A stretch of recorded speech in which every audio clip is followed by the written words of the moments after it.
So today I'm here with Miss Greenwich and we're going to do 10 different questions for an interview. We'll start off with the first one. Where did you graduate from and what did you major in? I graduated from Eastern Michigan University and I majored in visual art education with a concentration in 2D media, which is like painting, which is kind of silly because I teach 3D now. Yeah. What is your favorite project to teach in ceramics?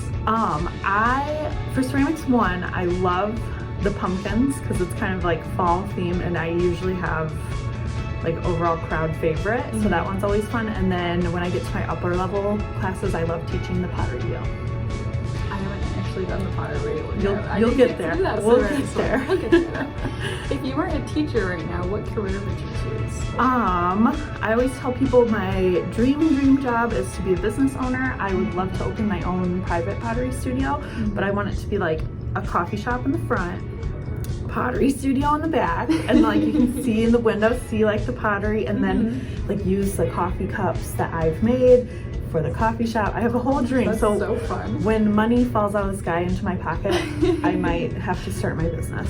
That's what my dad did. He opened a bakery. Yeah. So speaking of coffee, what's your favorite coffee? I love a chai tea latte, and then if I'm feeling crazy, I'll add espresso. Ooh, that sounds good. Can you tell us more about your pets? Obviously. Oh yes. So I've got Pancake, who is my hairy baby. I got her when I was 20, which I was in college. She's totally like my baby. And then my husband came with a snake, 2 lizards, and then during COVID he bought these frogs. And then he also bought me a guinea pig for Christmas one year, so we have a zoo. Oh my gosh, that's amazing. I had chickens and turkeys for all, so I thought I was exotic. I want chickens because the eggs are so expensive. You can get chicken. I buy them from Mr. Etheridge now. That doesn't surprise me. What other hobbies do you have?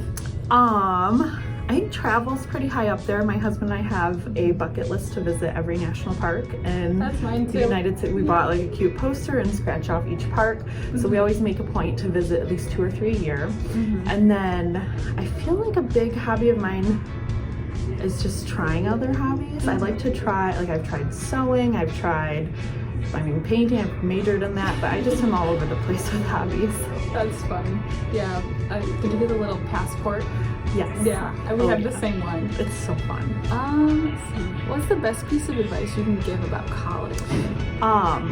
The number one thing is to join something when you go to college. So I went to Eastern, which was a commuter school. There wasn't a ton of like campus life, but me joining marching band or other clubs, that's where I met like my people, and I'm still friends with them. I married someone I met in the marching band. But anywhere you go, either it's like a sorority, a fraternity, whatever, you can join, or like a club sport, join something, because that's where you find like-minded people and you just will fit. I feel like the transition's easier when you're with a group of people doing something that they love and it's all new, and kind of join something. That could even apply to like high school too. Exactly, yes.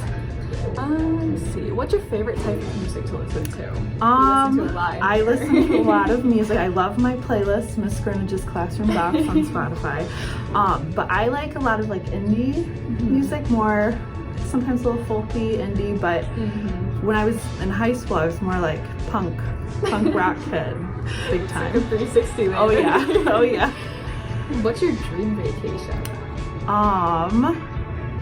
I would love to go to Australia. Oh, that's a good one. That one's a big one. Go to Sydney, go to the Steve Irwin Zoo, and just see everything you can see. Coral Reef would be really the coral. Go like diving. I want to go there someday. All right, and here's the last question. If you could grow up in any decade, what would you choose?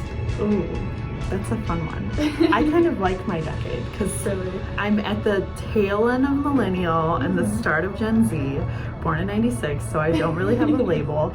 And like I remember, dial-up internet, which you might not know what that is, No, but like I heard it all from my parents. Yes, and then I just feel like I'm in like this weird little spot where I didn't have a super like heavy like influence on technology, but I like grew up with it. Like like my first cell phone was in high school, so it wasn't like a little kid. I don't know.